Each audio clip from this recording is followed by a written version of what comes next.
제가 학교 은퇴한 지 이제 올해 4년째 됐는데요. 은퇴하면서 하나님 앞에 약속을 스스로 다짐한 약속이 1년에 책을 한 권씩 내자. 뭐 사실 쉬운 일은 아닌데 책을 한 권씩 내자 해서 지금 이제 올해 3번째 책이 나왔고 지금 이제 4번째 책을 쓰고 있는데, 올해 나온 책을 여러분들에게 제가 좀 소개를 하려고 갖고 왔는데, 밑배 따담입니다. 뭐 처음에 밑배 따담이 뭐야 이렇게 생각을 하는 사람인데, 예수 믿음, 배움, 따름, 닮음을 첫 글자만 따서, 그래서 예수 믿는 게 뭐를 의미하는가라고 하는, 예수 그냥 믿는다고 하는 고백으로 끝나지 않고 예수님을 배워야 되고, 그리고 예수님을 알게 되면 알될수록 따라야 되고, 따라가게 되고, 따르다 보니까 저절로 나도 모르게 예수님을 닮게 되는 것이다. 이게 이제 신앙생활의 전부다라고 하는 것을 이제 쓴 것인데요.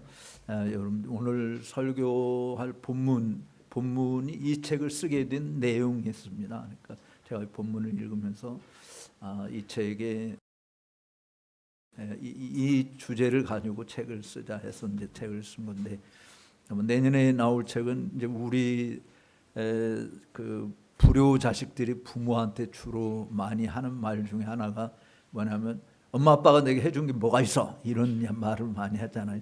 뭐 해줬다고 뭐 이제. 그런데 신앙생활하는 가운데서도 하나님이 도대체 나한테 해준 게 뭐야? 내가 이렇게 기도하고 내가 열심히 일대로 했는데 하나님은 나를 사랑하지 않는가 봐. 뭐 이런 이제 의심들이 많이 들어가게 되죠. 그래서 때로 불평하고 원망하기도 하는데, 좀 하나님이 우리에게 주신 것이 어떤 것인가, 이런 것들을 쭉 지금 쓰고 있습니다. 그래서 어쨌든 한국 교회가 살아나고 성도들이 그냥 말로만 신앙생활을 하는 것이 아니라 실질적으로 삶의 현장에서 예수 믿는 것이 어떠한 것인지를 드러내는 그런 모습이 회복되어지기를 바라는 마음으로 좀 그런 쪽으로 글을 쓰고 있는데, 오늘 특별히 골로새 2장 6절 7절은 그러므로 예수를 주로 받았으니, 예수를 주로 받았으니, 너희 그리스도 예수를 주로 받았으니 그 안에서 행하고 그 안에 뿌리를 받고 그 안에 세움을 입어 가르침을 받은 대로 믿음에 굳게 서서 감사함이 넘치게 하라. 이 책 내용을 한 시간에 다 말할 수는 없지만 정말 우리 스스로 한번 예수 믿는다라고 하는 게 뭐냐라고 하는 질문을 받으면 나는 뭐라고 대답을 할 것인가.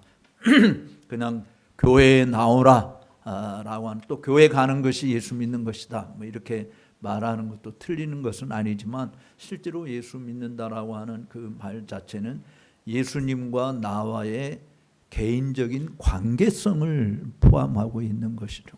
그냥 내가 입으로 예수님을 믿습니다 이런 것이 아니라 그분과 나의 관계성, 뗄래야 뗄 수 없는 관계성과 지금 사도 바울이 골로새 교회 편지하면서 너희가 예수 그리스도를 주로 받았다니, 우리가 전도할 때 예수님이 당신을 사랑하십니다라고 하는 표현도 많이 쓰는데, 사실은 바울이 그런 표현을 쓴 것보다는 예수님이 큐리오스, 주이시다라고 하는 것을 이야기하는 겁니다. 그러니까 성도들에게 있어서 당시 로마 제국에 있어서 주는 가이사 황제밖에 없었거든요. 근데 가이사 황제가 사람들은 다 주라고 그렇게 표현을 하는데, 이 유대인들은 물론 야훼 하나님이 주님이시죠. 그래서 기독교인들도 그래서 예수님을 야훼 하나님과 같은, 성부 하나님과 성자 예수님, 성령 하나님 같은 삼위일체 하나님, 한 하나님 영광과 존귀와 권능이 동일한 그런 분으로 고백하면서 예수님을 큐리오스, 주로 고백을 하는 것이, 그게 기독교 신앙인의 아주 독특한 고백이었습니다. 첫 출발부터. 근데 이제 이거를 부정하는 이단들도 있지만, 예수님은 주가 아니시다라고 하고, 하나님이 보낸 그냥 인간으로 본다든지 아니면 예수님의 신성을 부정하는 이런 일들도 있지만, 어쨌든 바울이 골로새 교회 편지하면서 너희가 예수 그리스도를 주로 받았다는, 그러니까 사실 예수님을 믿는다라고 하는 이 부분은 예수님이 나의 주이시다라고 하는 것을 고백하는 것이고 그렇게 사는 것이거든요. 그럼 예수님이 주이시다라는 말이 무슨 의미인가? 그러니까 예수 믿기 이전에 나의 주인은 누구였는가? 그것은 나의 주인은 죄와 사단이 왕노릇했던 모습을 가지고 있는, 그게 모든 인간이 다 죄의 종들이었고 마귀의 종들이었고 허물과 죄로 죽은 그런 인생들이었잖아요. 근데 예수를 주로 고백하게 되어지기 때 그 주인이 바뀌게 되는 거예요. 전에는 사망과 정말 사단의 권세 속에서 헤어나오지 못했던 자지만 이제는 하나님의 품 안에서 새 생명을 얻은 자가 되었다. 이게 신분의 완전한 변화를 일으키는 것이죠. 그러니까 단순히 교회에 오는 것이 예수 믿는다라고 하는 것이 아니고 나의 주인이 누구냐라고 하는, 그래서 예수를 믿는다라고 하는 이 말은 사실은 그러니까 believing이라고 하는 이 단어가 receiving이라고 하는 단어와 embracing이라는 단어와 다 서로 동요로 사용이 되어지는 내용인데, 그러니까 예수를 믿는다라고 하는 이 부분은 요한복음 1장 12절에서 영접하는 자라고 이렇게 receiving이라고 하는, 그러니까 영접하는 자, 곧 그 이름을 믿는 자에게 하나님의 자녀가 되는 권세를 주신. 그러니까 영접하는 것과 믿는 것은 같은 거예요. 내가 그냥 나 당신 믿어요라고 영접 안 할 수 있어요. 근데 우리가 예수님을 믿는다라고 하는 것은 그 예수님을 영접한다. 그럼 뭘로 영접하느냐? 나그네로 어쩌다 우리와 함께 하시는 손님으로 왔다 가시는 그런 분이 아니라 나의 주인으로 내가 영접한다, 품는다, 받는다, 그런 일. 그래서 리시빙이라고 하는 말 자체도 내가 받는다. 어떤 선물을 누가 준비해서 주면 내가 그것을 받는다라고 하는 것인데, 하나님께서 우리에게 구원의 선물을 준비해 주셨어요. 근데 그 구원의 선물을 받을 수 있는 통로는 예수 그리스도를 주로 고백하는 자에게만 허락하는 것이죠. 그래서 예수님을 믿는다라고 하는 이 부분은 내가 예수님을 품에 끌어안는 걸, 품고 예수님을 받아들이고 영접하는 것을 이야기하는 것입니다. 그러니까 내가 예수님을 믿는다라는 하는 이 부분을 우리가 이 부분을 진짜 진지하게 생각해 볼 필요가 있는데, 영접한다라고 할 때 이런 생각을 할 수 있어요. 우리 교인들 가운데 그런 사람이 있습니다. 영접위원으로 교회에 봉사하는 사람들, 우리 교회에서는 바로 안내위원으로 이렇게 보통 이야기를 하지만, 안내위원들이 하는 일은 성도들을 안내해서 예배당 좌석에 제자리에 잘 앉고 편하게 예배하고 가도록 하는 일을 돕는 역할을 하는 건데, 영접위원은 예를 들어서 제가 이제 오늘 오게 될 때 밑에 주차장에서 저를 영접해 주신 분이 계세요. 그 영접위원, 목사님 오셔서 반갑습니다 하고 영접해 주신 분이 있고, 또 들어오니까 또 권사님이 정말 반갑습니다 하고 전부 다 인사를 한단 말이에요. 근데 그렇게 인사를 하시는 분들의 의미는 뭡니까? 나를 알고 있기 때문에 그런 것이잖아요. 내가 누군지를 알고 있기 때문에 반갑게 인사하고 영접하고 주스라도 갖다 주셔서 마시게 하고 하는 일을 하는 거잖아요. 나를 알기 때문에. 근데 영접위원 중에는 나하고 전혀 관계가 없는, 나 누군지도 모르는 사람, 그냥 영접위원으로 앞에 서서 어서 오세요, 오셔서 반갑습니다 하는 사람이 있을 수 있어요. 그러니까 예를 들면 이제 요즘에는 우리 젊은 친구들 그런 거 없지만, 목사님이 중고등학교 다닐 때는 박정희 대통령이 그때 대통령인데 학교 근처에 지나간다, 대통령이 지나간다 하면 수업하다 말고 다 나와서 길거리에 서가지고 대통령님 환영합니다 하고 태극기 들고 이렇게 하는 것이 있어요. 그러니까 지나가는데 대통령을 영접하는 사람으로 이제 환영의 인사를 하는 거죠. 그러니까 내가 환영 인사 속에 들어가 있는 거예요. 그런데 나하고 대통령 관계가 있어요, 없어요? 아무 관계가 없는 거예요. 그러니까 똑같이 교회에 와서 신앙생활 하는 사람들 중에는 예수님하고는 전혀 상관없이 예수님 오세요 환영합니다 라고 그걸로 끝이에요. 근데 정말 관계, 예를 들어서 박정희 대통령하고 나하고 관계가 있다고 한다면 내가 그냥 손 흔드는 것이 그냥 흔드는 게 아니고 대통령이 나를 바라만 주기를 바라고 나 여기 있어 막 알리려고 하는 그런 모습을 우리가 띠지 않습니까? 그러니까 주일날 여러분들이 교회에 오실 때 이 교회의 주인은 우리 주님이신데 주님의 집에 오는 건데 주님을 예배하는 거기 때문에 여러분들이 영접위원으로 나와 아무 상관이 없는 그냥 예수님 오셔서 환영합니다 그걸로 끝이 아니라 예수님과 나의 관계를 가지고 있어서 예수님 내가 여기 있습니다 예수님 오시고 정말 환영합니다 하고 그런 아주 개인적인 관계 인격적인 그 관계가 있는 것을 예수님을 믿는다라고 말하는 것이에요. 근데 그런 인격적인 관계가 없으면 교회 100번 1000번 다녀봤자 아무런 소용이 없어요. 대통령 지나가는 내가 100번 나와서 흔든다고 해서 대통령 나와 아무 상관이 없는 것이 되는 거예요. 그러니까 그렇게 교회를 다니는 사람들이 많은데 그런 교인이 아니고 정말 예수님과 관계를 갖는 사람, 그것이 주로 받았다라고 하는 의미인 거예요. 내가 주님으로 영접했다. 그럼 그렇게 영접한 사람의 자세가 어떤 것이냐? 지금 바울이 이야기하고 있는 내용은 그 안에서 행하라라고 하는 것을 이야기하고 있잖아요. 네가 그리스도 예수를 주로 받았으니 그 안에서 행한다. 이 부분은 이런 거예요.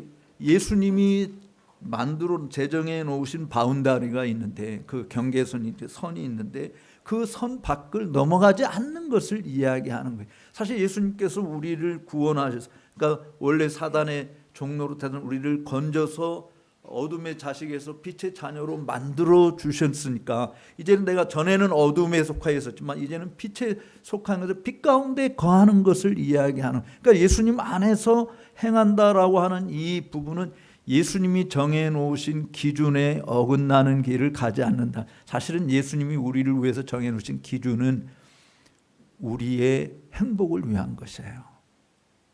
사단과 죄는 우리를 행복하게 만들어 줄까요? 우리를 불행하게 만드는 걸까요? 사단을 쫓아가면 행복해질 것 같아? 우리 여기 학생들 마귀를 쫓아가면 행복해질 것 같아? 행복해질 같이 보여지지. 마귀가 우리에게 보여주는 것은 세상에 화려한 거, 재미난 거, 아주 사람들이 좋아하는 것들을 다 보여줘. 근데 그거 쫓아가서 얼른 쫓아가다 보면은 그냥 계속 불행의 연속이 나가 마지막은 영원한 죽음밖에는 없는 거예요. 근데 예수님이 우리를 그곳에서 구원해서 하나님의 자녀로 만들어 주셨을 때 그것은 불행의 연속이 아니라 이제부터는 영원한 생명의 연속이 되는 거예요. 그러니까 하나님께서 우리에게 주신 이 하나님이 정해 주신 테두리 안에서 산다라고 하는 것은 이런 의미가 있어요. 한번 신명기 10장을 한번 보십시다. 신명기 10장.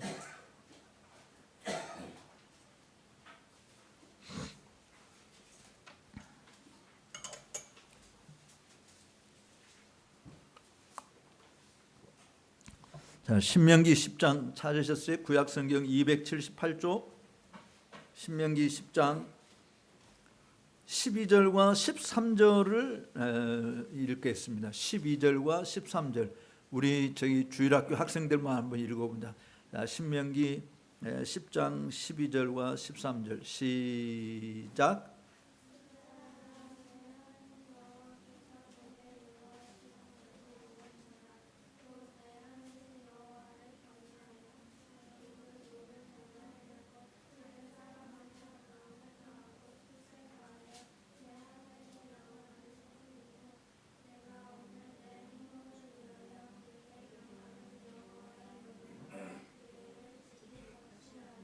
아멘.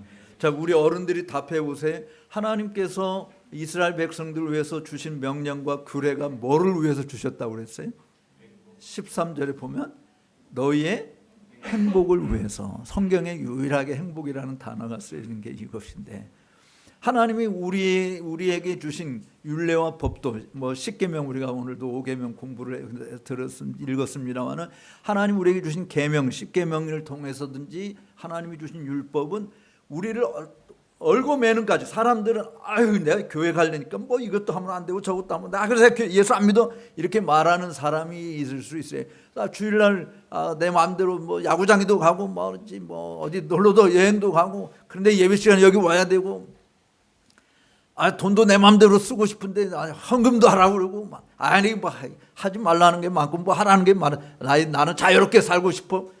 안 오고 싶어하는 사람들이 있을 수 있어요. 근데 그것은 몰라서 표면적인 것은 그 표면적인 그것만 보고 그럴 때 그 안에 하나님이 가지신 우리의 생각이 뭐냐? 우리의 두려워하고 파멸에 이르게 하는 것이냐? 너희의 생명과 평안을 위한 것인데 여기 13절에서도 너희의 행복을 위해서 주신 율례와 규례를 법도를 지켜 행할 것이 아니냐. 하나님 우리에게 요구하는 게 그거거든요. 하나님 우리에게 요구하는 너희 그 안에서 행하라. 왜냐하면 그것이 너희가 사는 길이다. 실제로 이스라엘 백성들을 구원해 주시고 레위기 18장 1절에서 5절에 있는 말씀도 보면 구원을 해 주셔서 광야로 이제 끌고 가시고 적과 끓이는 가나안 땅으로 들어가기 직전에 하나님이 하신 말씀이 뭡니까? 너 이집트의 풍습 본받아서는 안 되고 또 가나안 땅의 유행과 풍습도 따라서는 안 되고 내가 너에게 일러준 내 규례 내 법도를 듣고 지켜 행하라. 그리하면 너희가 살리라 이러는 거예요. 그러니까 하나님이 우리에게 주시는 것은 우리가 영원히 사는 하나님의 백성으로서 영원히 사는 방법을 우리에게 주시는 것이지 우리를 괴롭히고 우리를 억압하고 우리를 짜증나게 만들고 우리를 힘들게 하기 위한 것이 하나도 아니다. 그래서 정말 하나님을 사랑하는 자들에게 있어서는 하나님의 법이 무거운 것이 아니다라고 이야기했어요. 하나님을 사랑하는 자들에게는 하나님의 법이 무거운 것이 아니다. 근데 왜 하나님의 법이 우리에게 무겁게 다가오느냐, 짜증나게 다가오느냐? 하나님 사랑하는 마음이 없어서 그런 거예요. 그러니까 아까 히브리서 신명기 10장에서 읽은 12절에 있는 말씀 보면 마음을 다하고 힘을 다하고 뜻을 다하고 목숨을 다하여 주 너의 하나님을 사랑하라. 그렇게 사랑하는 자들에게 있어서는 법이 하나도 무거운 것이 아니다, 힘든 것이 아니다. 그러니까 예수님은 내 멍에는 쉽고 내 짐은 가볍다 그랬어요. 예수님은 내 멍에는 쉽고 내 짐은 가볍다. 그러니까 내가 와서 내게 배우라. 근데 아유 멍해진다고 내 지금 앞가림도 제대로 못하고 내 주님의 멍에까지 어떻게 함께 집니까? 난 못합니다 하고 도망가는 것은 그건 정말 바보 멍청이나 하는 짓이고 주님이 우리에게 제공해 주시는 것은 우리의 유익을 위해서 우리의 행복을 위해서 우리의 영원한 생명을 위해서 제공해 주신 것이다. 그래서 주님이 나를 이렇게 우리 힘으로 구원받을 수 없고 우리의 능력으로 하나님의 자녀가 될 수 있는 것이 아니고 아버지께서 나를 이끌지 않으면 누구도 아버지께로 올 자도 하나도 없는데 주님이 나를 이끌어서 내가 예수님을 믿게 만들어 주셨다. 그 은혜에 감사하는 마음, 그래서 그 안에서 내가 거하고 그 안에서 산다, 뿌리를 내린다라고 하는 고백을 할 수밖에 없는 것이에요. 그것이 우리에게 있어서는 최고의 행복이다. 최고의 행복이다. 그 하나님이 가장 복의 근원이신 하나님이 그렇게 말씀하신 것은 우리의 행복이에요. 나는 예수 믿고 나서 지금까지 내가 괜히 예수 믿었어 라고 하는 생각을 해본 적이 없어요. 예수 믿은 게 너무 복되고 예수 안 믿었으면 내가 지금 어떤 놈이 됐을까? 아침 세상에 미쳐서 날뛰는 미친놈이 되지 않았을까? 라고 하는 생각을 하게 되면 끔찍하게 그지없는 거죠. 근데 예수를 믿게 되었다고 하는 게 얼마나 복된 것이냐. 그러나 이 사랑의 관계, 인격적인 그런 관계가 있으면요. 예를 들어서 저희 집사람이 저한테 뭐 하게 되어지면 사랑하지 않는다고 한다면 뭐 이런 거 시키고 우리 나 안 해. 이렇게 당장 나올 거예요. 그런데 사랑의 관계가 있으면 나한테 조금 무리한 것이 들어도 여보 그래 내가 할게 하고 기꺼이 즐거움으로 받들어 섬기는 일을 하는 것이죠. 사랑이 굉장히 중요해요. 하나님께서 나를 이렇게 사랑하사 독생자를 내어주시기까지 했는데 그 사랑을 입은 자로서 내가 하나님을 사랑하는 것은 마땅하다. 그러니까 하나님 우리를 사랑하는 것이 조금 이렇게 감질나게 그렇게 사랑하신 것이 아니고 하나님이 우리에게 자기 생명을 다해서 주셨잖아요. 예수님이 자기 생명을 내어주신 거잖아요. 피 한 방울 떨어뜨려 가지고도 우리 죄를 사해 줄 수 있어요. 예수님이. 그런데 물과 피를 다 쏟아주셨잖아요.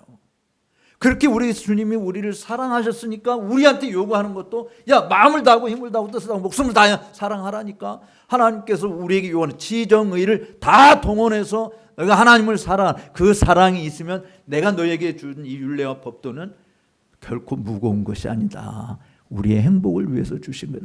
내가 이렇게 지키다 보니까 너무 행복하고 너무 즐겁고 너무 감사하다라고 하는 것이죠. 그래서 주님 안에서 행한다라고 하는 것은 주님이 정해놓으신 바운더리 안에서 내가 움직인다라고 하는 거예요. 우리 주일학교 학생들한테는 물어볼게요.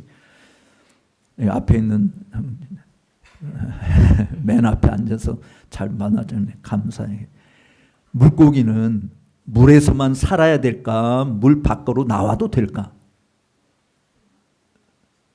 물고기는 물 밖으로 나와도 될까? 아니면 물 밖에 나오면 안 될까? 나오면 안 되지. 왜냐면 나오면 어떻게 돼? 죽어요. 그러니까 하나님이 물고기를 살 수 있는 환경은 물속이라고 하는 것을 정해놓은 거예요. 그런데 다시 질문. 물고기가 물 밖을 나올 수 있는 자유는 있을까 없을까? 자유. 물고기가 물 밖을 나올 수 있는 자유는 있을까 없을까?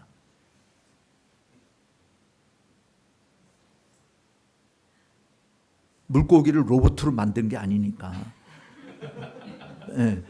물고기 로봇으로 만든 게 아니고 물고기니까 물 밖으로 나올 수 있는 자유는 있어요.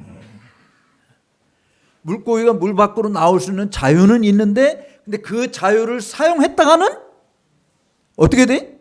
죽는다 그런 이야기예요. 그러니까 여러분들이 예수를 믿는다라고 이야기할 때 예수님을 주로 영접한다라고 이야기할 때 내가 예수님 안에 거해야 되는데 예수님 밖으로 나갈 자유는 여러분에게 있어요. 근데 그 자유를 여러분들이 마음껏 행사했다가는 죽음을 면치 못한다. 그러니까 하나님께서 내 율례와 법도를 듣고 지켜 행하라. 그리하면 너희가 살리라. 이렇게 이야기해요. 그러니까 물고기는 물 안에서 있어야 사는 것이거든요. 밖으로 나오면 죽는 거예요. 우리들도 예수님 바깥으로 나간다?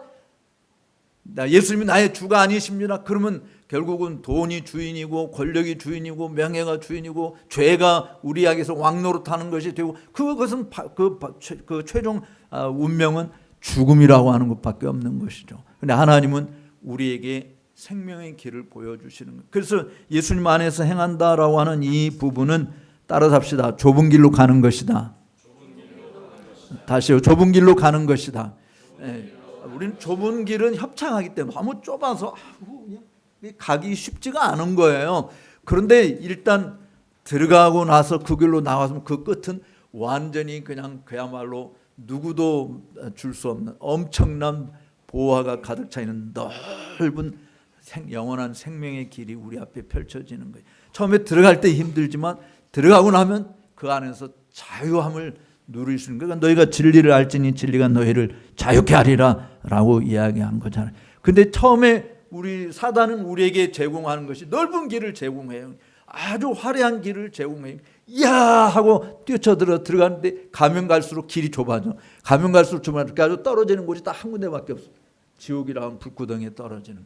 그러니까 사단의 그런 미혹을 받지 말라고 주님이 지금 바울 사도를 통해서 골로새 교회에게 이야기하고 우리한테 하시는 말씀이 너희가 예수를 주로 받았으니 그러니까 예수님이 나의 주인이시다라고 하면은 그 주님 안에서 행하라. 주님이 정해놓으신 바운더리 안에서 그 경계선 안에서 행하라라고 이야기하는 거예요. 그래서 사도 바울은 고린도전서 4장 6절에서는 뭐라고 말하냐면 따라삽시다. 기록된 말씀 밖을 넘어가지 말라. 예.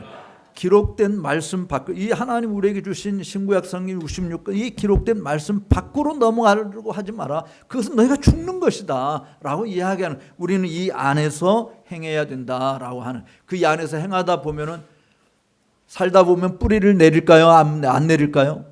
살다 보면 뿌리 내려 여기 김포 지역에 여러분들이 살다 보면 여기 뿌리를 내리는 거잖아요. 다른 예를 들어서 미국에 이민 가서 산다면 미국에 이민 갔으니까 거기도 뿌리를 내리고 사는 것처럼 그러니까 여러분들이 예수님 안에 왔으니까 여기다 깊이 뿌리를 내려야 돼요. 근데 뿌리를 내리는 것은요 세상적인 말로 산전수전을 다 겪는 것이에요. 뿌리 내리는데 산전수전 겪지 않고 뿌리 내리는 일은 불가능한 겁니다. 우리 얘가 이 뿌리를 생각하면은 이제 나무를 생각하잖아요. 나무가 뿌리 깊은 나무가 쉽게 뽑힙니까? 뿌리가 깊지 않은 나무가 쉽게 뽑힙니까? 예, 뿌리가 깊지 않은 나무가 쉽게 뽑히는 거예요. 제가 선교지 이렇게 다니면서 본 것 중에 미얀마라고 하는 옛날 버마라고 하는 나라의 양곤이 정말 아름답지. 수도가 이렇게 산천초목으로 우거진 아름다운 데가 있구나라고 하는 그 생각을 하고 너무너무 좋아했거든요. 그런데 수년 전에 어쨌든 쓰나미가 일어나서 그냥 그 태국 뭐 미얀마 이런 동남아시아 인도네시아 이거 완전히 쑥대밭이 된 때가 있었어요. 그래서 그 뒤로 내가 양곤을 다시 갔는데 공항에서 내려서 시내로 이렇게 들어가는데 그 우거졌던 산천초목 우거졌던 곳들이 하나도 없고 다 호행한 거예요. 이렇게 아름드리 나무들도 다 뽑히고 없어요. 그래서 제가 물어봤어요. 아니 이렇게 오래된 막 굉장히 큰 나무들도 많았는데 그 시내에 아니 나무들이 다 어디로 갔습니까? 그랬더니 그 쓰나미 때 태풍에 의해서 나무들이 다 뽑힌 거예요. 근데 왜 그렇게 큰 고목들이니까 뿌리까지 다 뽑혀서 없어졌느냐라고 이야기하니까 미얀마 땅에 150년 동안에 쓰나미 태풍이 온 적이 한 번도 없었다는 거예요. 그러니까 나무들이 자라면서 뿌리를 깊이 내리질 못하고 다 뿌리가 어디로 갔냐? 옆으로 번진 거예요. 옆으로. 근데 이게 갑자기 150년 만에 엄청난 쓰나미가 밀려오니까 그냥 그 옆으로 뻗었던 아무리 큰 나무 이렇게 서 있어도 그 쓰나미에 그냥 다 태풍에 다 뿌리채 뽑혀서 지나갔다. 그래가지고 도시가 그냥 호행하게 된 것을 보고 충격을 받았었는데 우리 그린 하나님께서 우리에게 하시는 일, 예수님 안에 뿌리를 깊이 내리게 하기 위해서는 우리에게 환난이라고 하는 것이 오게 돼 있어요. 환난, 핍박, 고통, 아픔, 슬픔, 억울함 이런 것들을 겪게 하는 일이 있을 수 있어요. 그래서 그것을 견디지 못하고 내가 하나님 믿었는데 왜 하나님 나한테 이런 시련을 주는가? 왜 나한테 이런 아픔을 주는가? 왜 나한테 이렇게 탈락되게 만드는가? 왜 나한테 이렇게 안 되는가? 이런 일들을 우리가 겪을 때 그때 믿음이 없는 사람은 그냥 뿌리채 뽑히는 거죠. 근데 믿음의 깊이를 내는 그때가 사실은 믿음의 깊이를 내릴 수 있는 기회인 거예요. 그러니까 우리에게 바람이 불어올 때 이때 내 믿음을 더 깊이 가지게 되는 기회를 하나님이 우리에게 주시는구나 하고 말씀에 굳게 서는 일들이 필요한 것이죠. 그런데 우리가 씨 뿌리는 비유를 통해서도 보지만 환난이나 핍박이 말씀을 해서 환난이나 핍박일 때 전혀 열매를 맺지 못하고 넘어지는 자가 되기도 하고 또 재리의 유혹에 빠져서 열매를 맺지 못하는 그런 밭도 있고 그러나 옥토 같은 데는 정말 좋은 마음으로 말씀을 받아서 순종함으로 그것을 100배, 60배, 30배의 결실을 맺는 일이 벌어진다라고 하는 거죠. 그래서 여러분들이 예수님 안에 뿌리를 깊이 내리는 일이 필요한. 뿌리를 내리는 것은요. 나무가 큰 나무가 되어지면 거기에 나무에 와서 깃들이는 새들이 많아요. 그렇죠? 그러니까 은혜 교회 여기도 여러분들이 뿌리를 깊이 내림으로 인해서 하나님의 은혜가 필요로 한 많은 새들이 갈 바를 알지 못하고 방황하는 새들이 여기 와서 안식처를 차고 둥지를 트고 뿌리를 내리는 일이 있을 수 있다. 그러니까 여러분들이 중요하다라고 하는 것입니다. 여러분들이 내가 여기 그냥 잠시 거쳐가는 나그네지 내가 다른 데 가면 또 다른 데 가면 되지. 물론 교회는 여러 곳이 있으니까 우리가 얼마든지 할 수 있지만 오직 은혜의 교회를 든든히 세워가기 위해서는 여러분들이 이곳에서 산전수전을 다 겪어야 된다. 좀 힘들다고 목사님 안 돼요. 나는 갈게요. 하고 빠이빠이 하고 목사 속상하게 만들지 말고 같이 정말 부대껴 가면서 정을 나누고 사랑을 나누고 하면서 이 은혜 교회를 든든히 세워가는 일에 여러분들이 가장 복되게 쓰임 받을 수 있게 되기를 주의 이름으로 축복합니다. 정말 이곳에서 말씀의 뿌리를 깊이 내리서 흔들림이 없이 요동침이 없이 시편 16편에 그렇게 이제 내가 주님을 내 앞에 모셨다. 거기에 이 46편에도 바닷물이 흉흉하여 산 위를 넘치고 정말 땅이 흔들리도 내가 요동치 아니하겠다. 내 앞에 주님을 모시고 있으니 내가 요동치 아니하리라.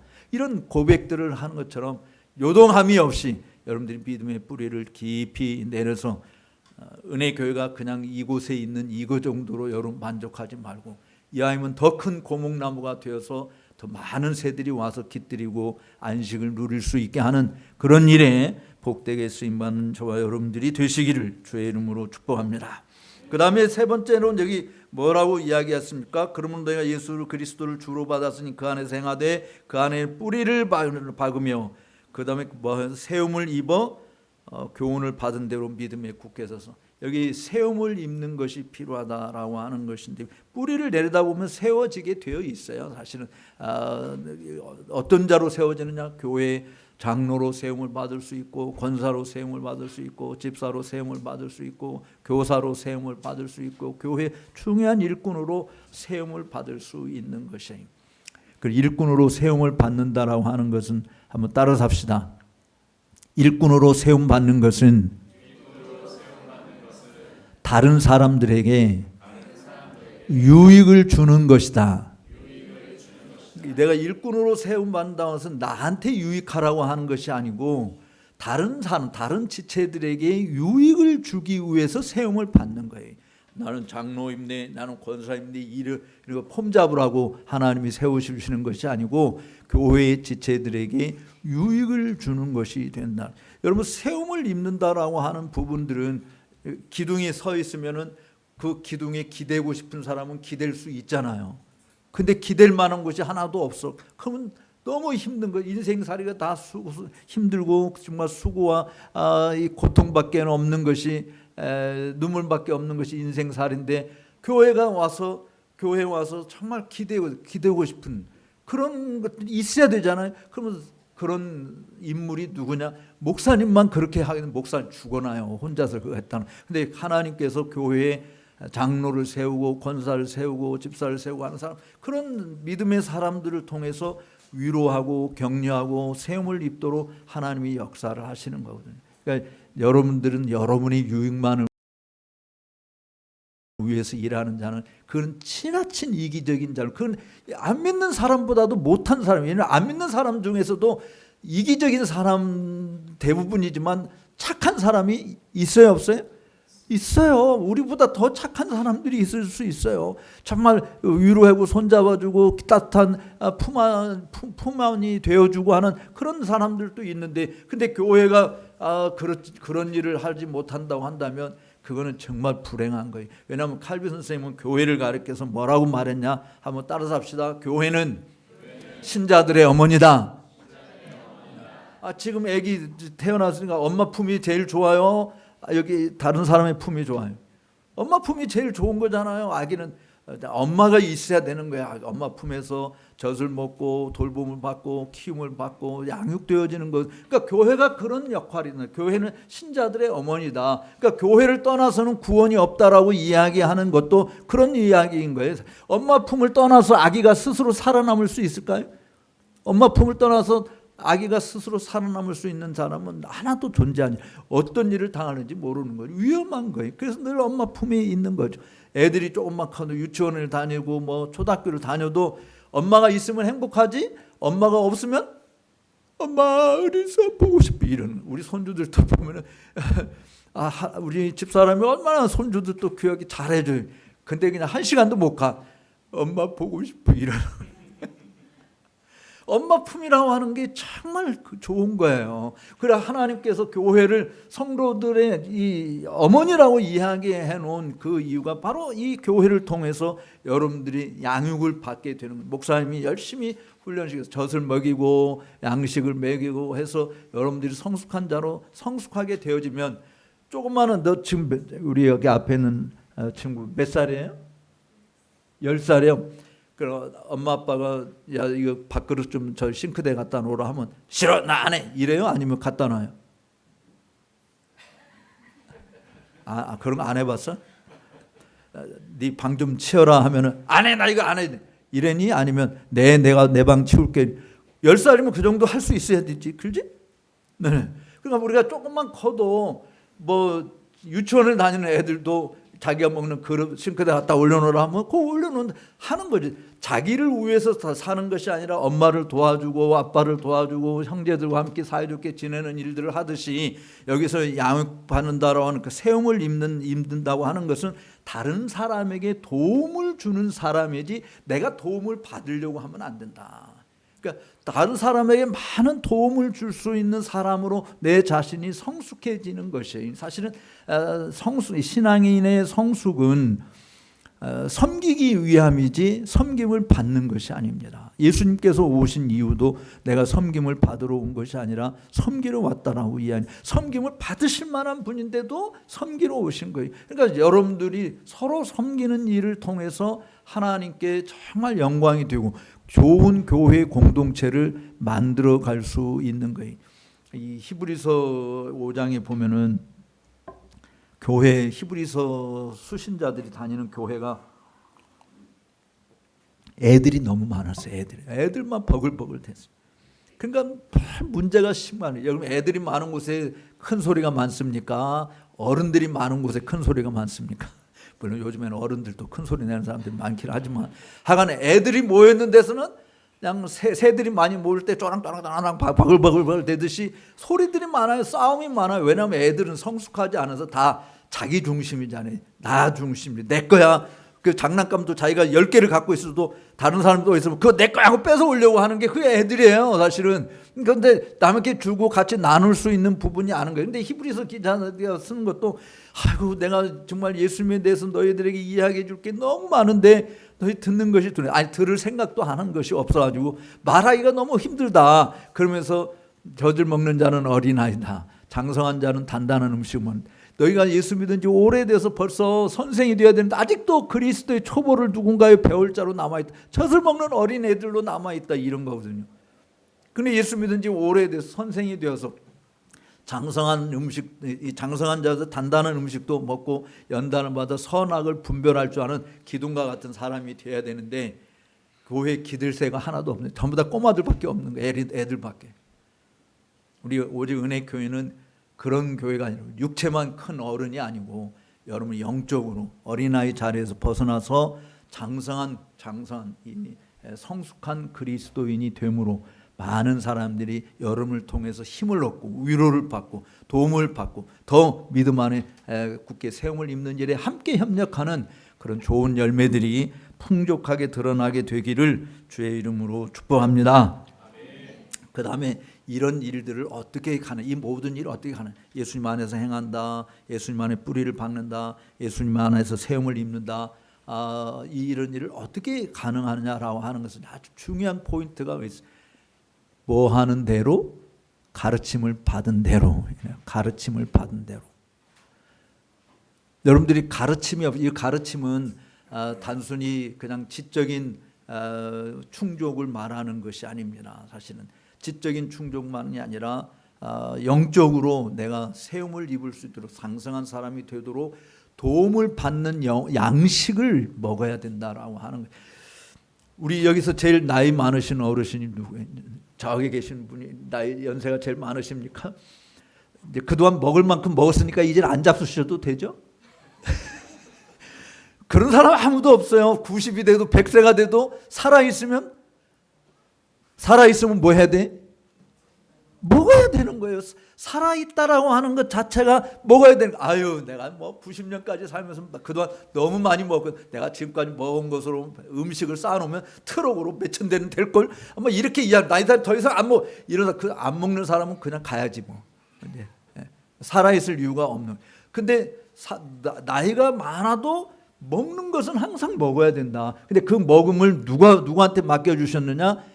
집안에서는 엄마 아빠한테 맡겨주셨듯이 교회에서는 목사한테 맡겨주신 거예요. 그러니까 목사의 가르침을 통해서 여러분들이 영적으로 성숙함을 받는 길로 나가야 된다. 그러니까 가르침이 없이 예수님 안에서 산다. 가르침이 없이 예수님 안에 뿌리를 내린다. 가르침이 없이 예수님 안에서 세움을 입는다. 이것은 불가능한 겁니다. 우리 스스로 독학해서 자수성가한 사람하고 정말 잘 이렇게 양육을 받아서 정말 훌륭한 사람이 된 사람하고 차이가 있잖아요. 자수성가한 사람 자기밖에 몰라요. 자기가 그렇게 나왔으니까. 근데 정말 잘 양육받은 사람들은 다른 사람을 배려하고 살피고 돌아보는 양보할 수 있는, 함께 나눌 수 있는 넓은 마음을 가지는 것이잖아요. 근데 혼자서 자수성가한 사람은 자기가 먹지 않으면, 자기가 자기 것 챙기지 않으면 누가 챙겨주는 사람이 없으니까 모두 다 자기가 독식해야 되는, 이 정말 지극히 개인주의적인 삶을 살 수 있게 되는 거예요. 그러니까 똑같이 내가 혼자서 성경 읽고 내가 혼자서 기도하고 그렇게 해서 신앙생활을 하는 사람 필요하지만, 그것도 필요하겠지만 교회에 와서 목사의 가르침을 받고 지도를 받고 세움을 입는 이 일이 얼마나 중요한 것인가. 하나님이 목사를 두신 이유는, 아니 우리한테 뭐 성경을 주셨으니까 그냥 내가 성경 기도하면서 성경 읽으면 이해도 되고, 또 요즘에 책도 많으니까 여러 책들을 사서 읽어보면 내가 신앙생활 하는데 도움이 되지라고 생각을 할 수 있어요. 그것도 필요하지만 목사를 두신 이유가 뭐냐면, 따라서 합시다. 하나님이 우리의 목자이신데 그 목자의 일을 대신해서 수종들게 하시는 분이 하나님이시다. 누구에게? 목사에게. 그러니까 하나님이 우리의 목자이신 건 분명한데, 하나님께서 교회의 사도, 선지자, 복음 전하는 자, 목사, 교사로 세우셨으니 이는 성도들을 온전케 한다. 성도들을 서로 양육받아서 봉사일을 하게 하면서 그리스도의 몸을 세워가기 위해서 하나님이 교회의 목사를 주셨다. 저는 이제 그 역사를 공부한 사람 입장에서 한 번은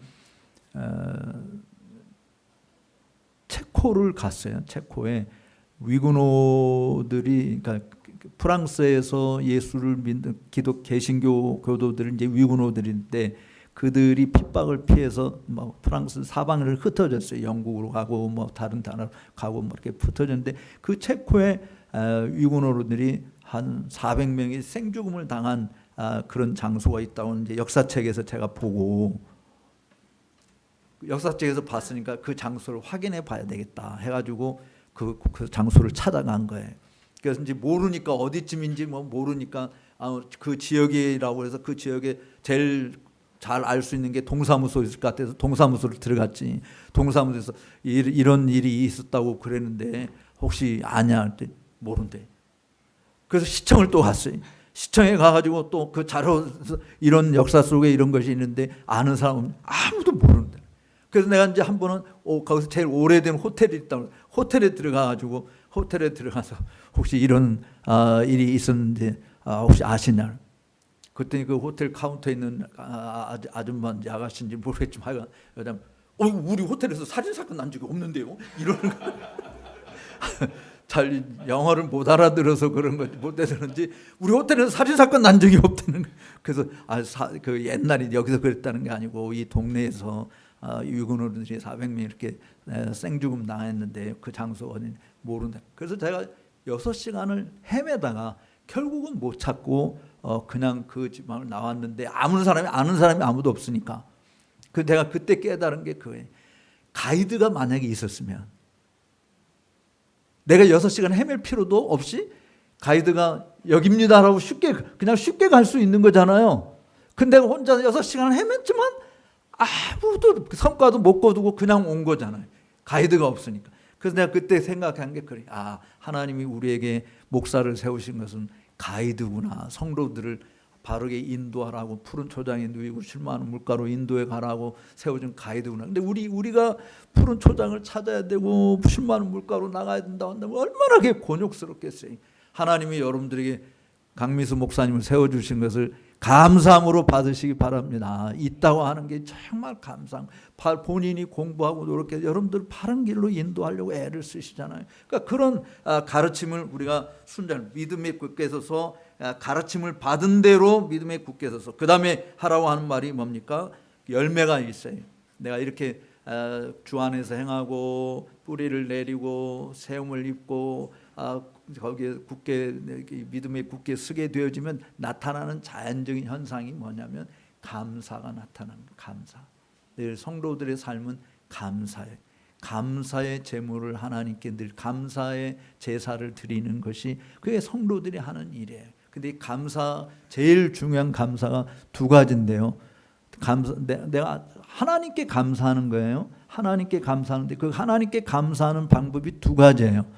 첫째는 하나님을 예배하는 거. 하나님이 정말 기뻐하고 즐거워하시는 게 뭐냐? 성도들이 함께 모여서 예배하는 거예요. 왜냐하면 그 예배의 주인공이신 하나님께 영광을 돌리는 거잖아요. 그 하나님을 만나는 거잖아요. 그 하나님과 교제하는 거잖아요. 그러니까 하나님 앞에서 나와서 예배하는 이거를 하나님이 굉장히 즐거워 기뻐하신, 예배만큼 감사가 많은 그 어떤 행위는 없는 거예요. 그래서 여러분들이 예배하는 것, 이것이 지겹고 힘든 것이 아니고 정말 기쁨으로 하나님 앞에 나와 예배하는 이것이 하나님 앞에 감사의 표현, 나를 구원해 주신 그 은혜에 대한 감사의 표현이다. 내가 예수님 안에서 살고 있고 뿌리를 내리고 있다고 하는 감사의 표현이 바로 하나님을 예배하는 것이에요. 물질로만 단순히 드리는 이런 감사 예물을 드리는 것만이 감사가 아니고, 예배 자체가, 여러분의 삶 자체가 하나님을 경외하는 삶으로 살아가는 것이, 그게 하나님 앞에 감사하는 일이다. 배은망덕한 자들은 은혜를 모르는 자들이 듣는 말이잖아요. 여러분들이 배은망덕한 자들이 어떤 자냐? 예배하지 않는 자들이 배은망덕하는, 내가 예수님을 믿는다고 해서 예배하지 않는, 그거는 가짜인 거예요. 예배는요 우리의 모든 것이에요. 사실은 우리가 영과 진리로 예배하는 이 일이야말로 하나님이 가장 기뻐하시는, 사실은 하나님이 우리 인간을 만드신 이유가 뭐냐? 하나님을 예배하는 자가 되도록 만드신 거잖아요. 하나님께서 에덴 동산에서 아담과 하와가 손을 잡고 서로 기뻐 뛰며 거닐면서 하나님과 교제하는, 그거를 위해서 하나님이 지으셨는데, 그만 하나님 쌍그리 무시해버리고 헛된 우상을 섬기고 자기가 잘난 것처럼 자기 독단적으로 생각하고 행동하고 하는 이런 것들은 하나님이 싫어하는 거예요. 우상 섬기는 걸 싫어하는 거예요. 하나님 앞에 제일 멸망받을 1순위가 누구냐? 교만한 자거든요. 교만은 하나님을 하나님으로 인정하지 않는 게 교만이거든요. 그러니까 하나님을 하나님으로 인정하는 최고의 표현이 하나님을 예배하는 것이다. 그래서 하나님께서 이렇게 시편 87편에서도 이렇게 이야기해서 한번 따라서 합시다. 하나님은 야곱의 집을 사랑하지만 시온의 문들을 더 사랑하신다. 네.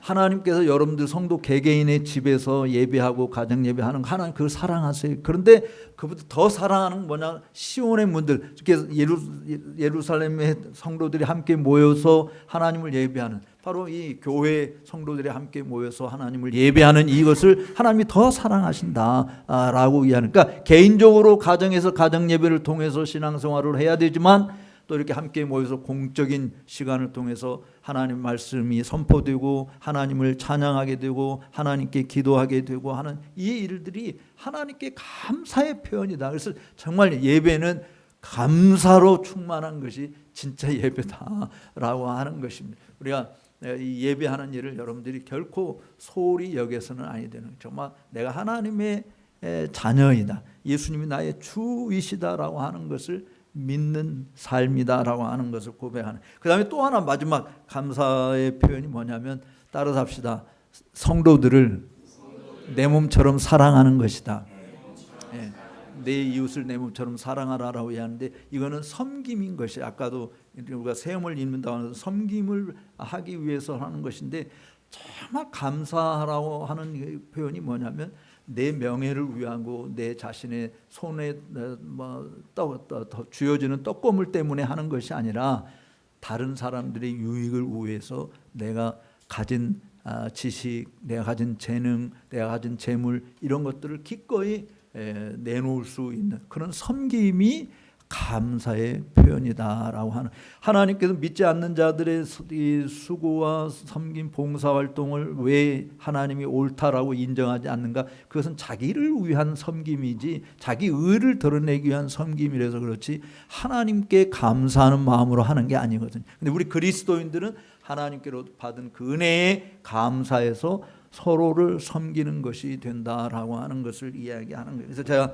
이런 모든 내용들을 여기 밑배따담이라고 하는 책에 이제 기록을 해 놓았는데, 여러분들이 이 책을 차근히 또 한번 보시면서 다른 사람한테도 좀 선물도 좀 하시고 여러분만 보는 것이 아니라 정말 다른 사람 나눔으로 인해서 우리의 섬김이 우리 가정에서, 우리 교회에서 주변에 필요한 자들에까지 많이 확대되는. 제가 돈이 많아서 선교지 가는 거 아니잖아요. 저도 은퇴하면서 뭐 제가 교회 목회하고 있는 것도 아니고 또 연금이 팍팍 나오는 것도 아니고 그런데 선교지 가는 것은 하나님이 내게 주신 은혜를 다른 사람들과 나누고 그들을 섬김으로 하나님의 은혜가 나에서부터 다른 사람에까지 미치는 것이죠. 다른 사람에까지. 그것이 우리의 기쁨이고 우리의 힘이 되는 거예요. 여러분들이 오직 은혜의 교회를 섬기면서 하나님이 기뻐하시는 일뿐만 아니라 사람들에게도 큰 유익을 줄 수 있는, 예수님을 주로 받은 사람들이니까. 예수님을 주로 믿지 않는다고 한다면 제가 말한 건 아무 여러분에게 소용이 없어요. 근데 여러분이 예수님을 내가 주님으로 믿는다라고 고백하면 오늘 이야기한 내용들을 가슴 깊이 새겨서 결과적으로는 하나님의 교회를 살리고 우리 나라를 살리고 세계를 살리는 일에 저와 여러분들이 복되게 쓰임받게 되기를 주님의 이름으로 축복합니다. 기도하겠습니다.